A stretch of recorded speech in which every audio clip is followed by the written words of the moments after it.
Oduuwwan maddeen alaatii qabannetti hundarbu Arsenaal tapha Newcastle United injifateen ga'umsa taphattoota isaatti boonuu Mikel Arteetaan himee jira. Leenjisaan Newcastle United Eddie Howe haala kanaan mo'amuu isaanitti akka gaddan dubbatanii jiru. Aston Villaanis injifannoo jalqabaa barichaa galmeesseera. Abbabaa Lamaayyoo.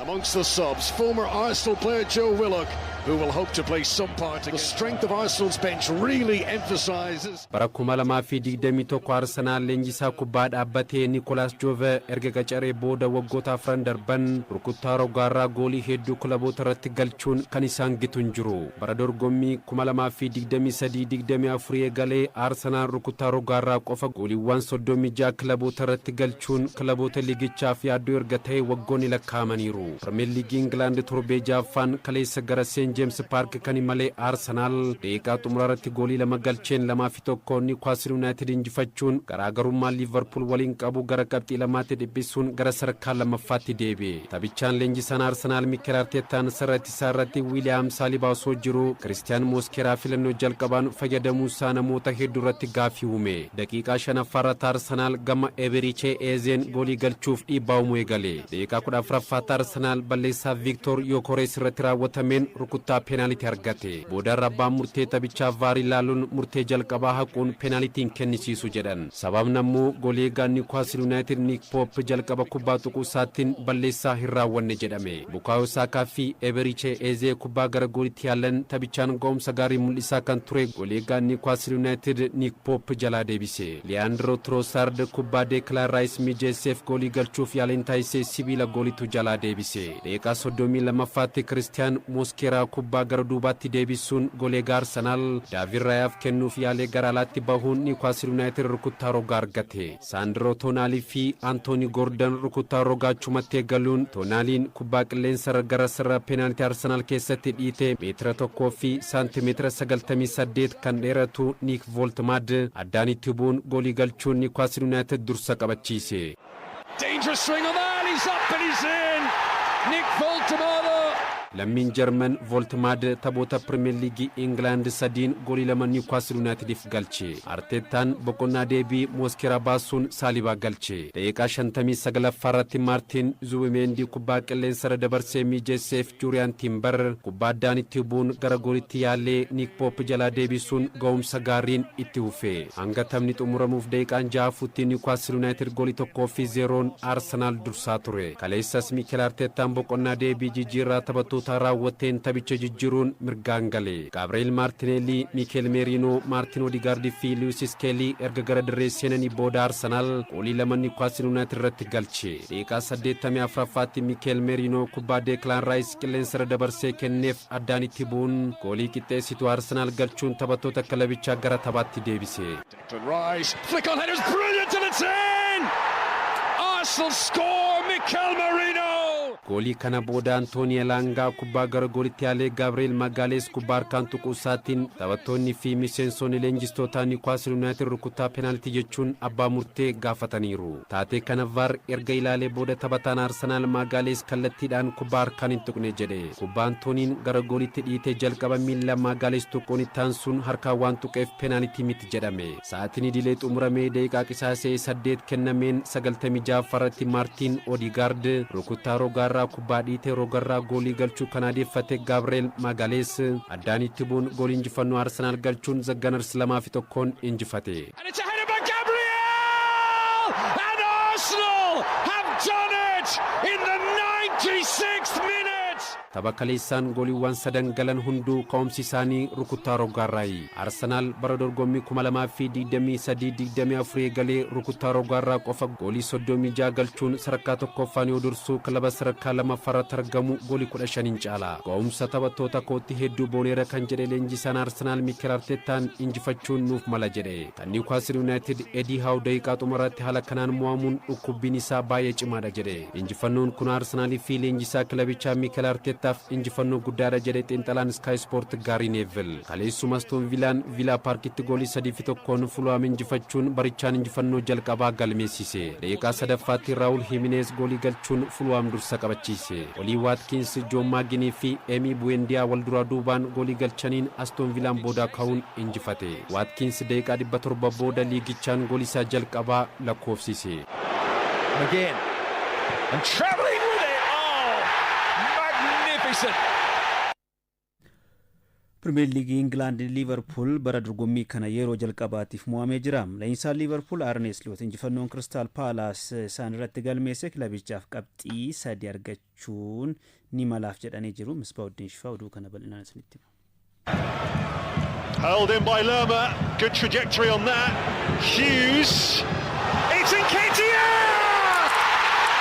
Champions Premier League England Liverpool yeroo jalqabaatiif mo'ame. Taphoota shanan liigichaa walittaan injifachuun imala kan ture Liverpool sanbata Crystal Palacein goolii 2-1 mo'ame. Crystal Palace bara dorgommii kana liigichaan kilaba hin mo'amnedha.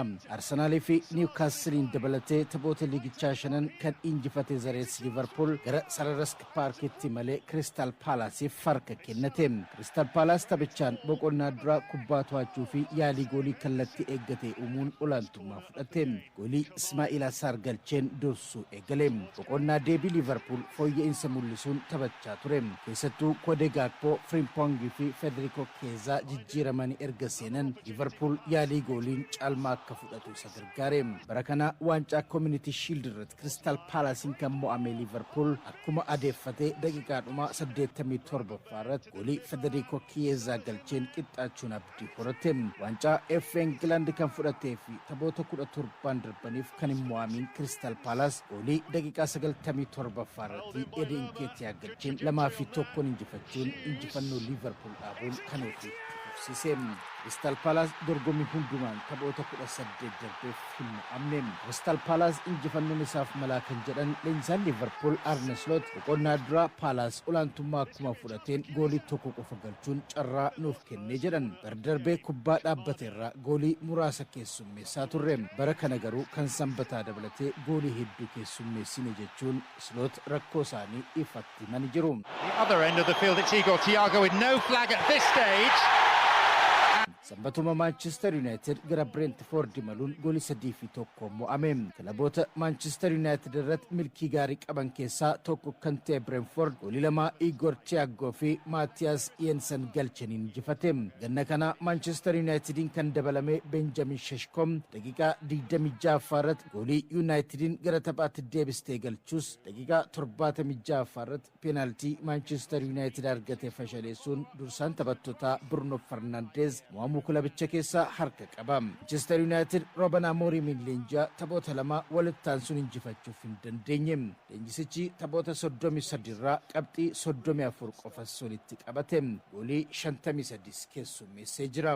Qeeqni ogeeyyii kubbaa miilaa ga'umsa garee Ruben Amorim irratti baay'atees jira. Tooftaan taphaa leenjisichi fayyadaman isaaniif bu'aa fidaa hin jiru jechuunis komatan. Ruben Amorim injifachuu akka barbaadan ibsanii garuu taphicha to'achuu akka hin dandeenye himan. Mo'amuun ulfaataadha ammas waa'ee tapha itti aanuuf yaaduu qabnaa jedhan. And again with many bodies forward here, in comes the cross, they've got their equaliser. Sanbatuma Stamford Bridge Chelsea Brightonin simatee goolii 3-1 mo'ame. Torbee shanaffaa liigichaan tapha Manchester Unitedin mo'aman irratti goolii eegaa isaanii Sanchez sanbata taphataa iddoo ittisaa Trevor Chalobah kaardii diimaadhaan kan dhabe Chelsean namusa taphattoota isaa kanaan gatii kaffalaa jira. Goolii Enzo Fernandez galcheen 1-0 dursaa boqonnaaf kan bahe Chelsean daqiiqaa 53 irratti Chalobah kaardii diimaadhaan dirree erga bahe booda seenaan taphichaa jijjiirame. Taphichaan Dani Welbeek goolii 2 yoo galchuu Maxim Disciple goolii 1 dabaleen Brighton 3-1 injifate. Insaan Chelsea Enzo Marescaan taphicha to'achuun taphachaa akka turan himaniin carraan injifannoo isaan biraa akka turtes dubbatanii garuu hanqinuma keenyaan kaardii diimaa ilaallee jirra. qabxiin taphichaas jijjiirame jechuun ibsanii. Sanbatuma Itaadit Burnleen kan simate Manchester Cityin goolii 5-0 mo'ate. Injifannoon baricha kan eeggalan Pep Guardiolaan taphoota lama Tottenham fi Brighton erga mo'amanii booda walitti aansuun taphoota 5 dorgommiilee hundumaan injifatanii. Dhibbeentaa 68 taphicha kan to'ate Manchester Cityin goolii 2 taphataan Burnley Maxim Steve goolii garee ofirratti galchee fi goolii 2 Haaland tokko Matthias Nunes galchaniin walumatti 5-1 mo'ate. Premier League Englandin sanbatuma Tottenham fi Wolves tokko qixa bahanii. Ligicha Liverpool qabxii 15 yoo dursu Arsenal 13 taana. Bara kana kan hin mo'amin Crystal Palace qabxii 12 sadaffaarratti argama. Held in by Lerma, good trajectory on that. Hughes, it's Nketiah! Savinioon waliigaltee Manchester City waliin qabu dheeressuuf tole jedhe. Taphataan sarara fuulduraa lammii Brazil Savinioon waliigaltee waggaa 6 hanga bara 2031tti Manchester City waliin isa tursiisu dheeressuuf akka waliigale Goal.com gabaase. Hagayya bara 2024 Manchester Cityf kan mallatteesse Savinioon waliigaltee waggaa 4 hamma bara 2029 kilabicha waliin isa tursiisu qaba. Ta'us waliigaltee haaraa dabalachuuf tole kan jedhe Savinioon fedhii kilaboonni biroo isa mallatteeffachuuf taasisaa turan jalaa fashalaa'ee jira. Kilabiin kaaba London Tottenham Hotspur waqtii jijjiirraa ganna darbeetiin taphataa umurii 21 kana mallatteessuuf yaalii gochaa turuun isaanii yaadatama.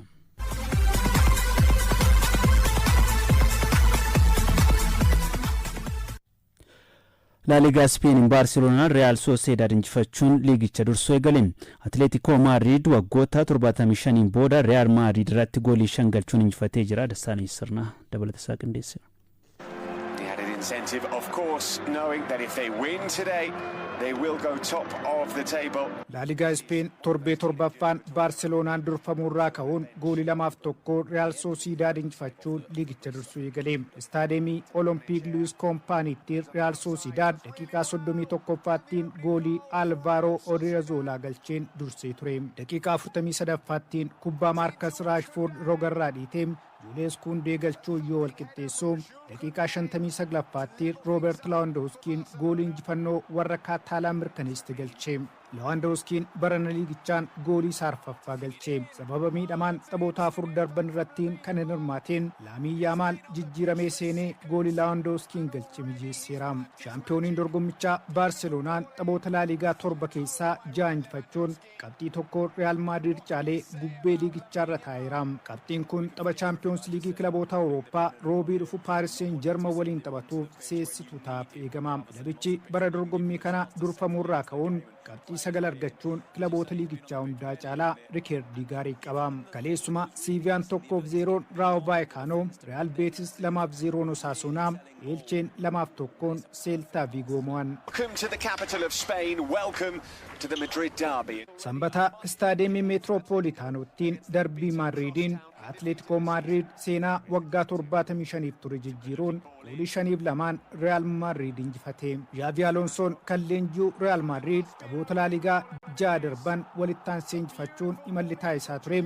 Kilaba ollaa isaatiin jalaa dhaabbateera. Robin Lee Normandii fi Alexander Sorloth Atleticof Kylian Mbappé fi Arda Güler Real Madridiif goolii galchaniin goolii 2 qixaan boqonnaa bahanii. Boqonnaa deebii taphattoonni Real Madrid saffisa taphattoota Atletico Madrid dandamachuun itti ulfaate. Julian Alvarez rukuttaa dabbii fi peenaaliitiirraa goolii 2 Antoine Griezmann tokko galchuun Atletico Madrid bara 1950 goolii 6-3 erga injifateen booda yeroo duraatiif goolii 5 Real Madrid irratti galche.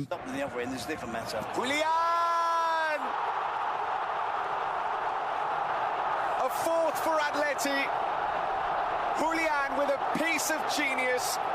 Real Madrid erga bara 2018 Barcelonaadhaan 5-1 mo'ames yeroo duraatiif gooliin 5 irratti galee. Taphichaan Kylian Mbappeen liigichaan goolii isaa 8ffaa galcheera. Jude Bellingham erga ganna darbee gateettii isaa miidhamee yeroo jalqabaaf tapha kana irratti hirmaatus dhiibbaa uumuu hin dandeenye. Leenjisaan Real Madrid Xavi Alonsoon dhiibbaa uumnee taphachuu hin dandeenye.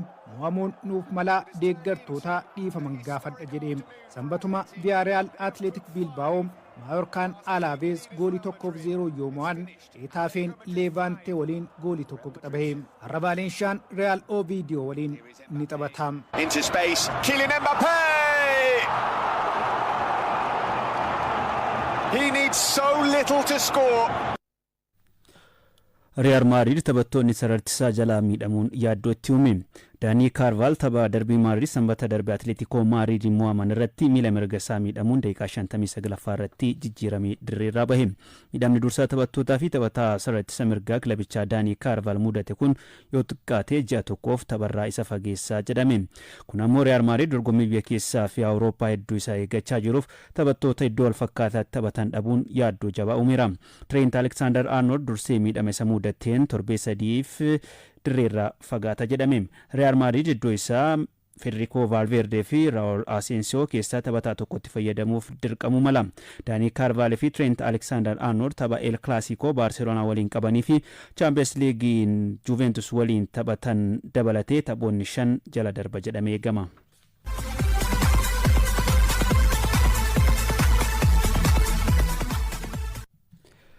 AC Milan Napoli injifachuun dursummaa Serie Italiitti dhufe.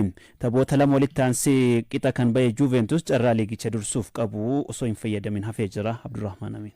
Rolled across Salamakers! Seeriyaa Itaalii torbee shanaffaan kaleessa dirree isaa Saansirotti dursaa liigichaa Naapoolii kan simate AC Milan goolii 2-1 injifachuun dursummaa liigichaa irraa fudhateera.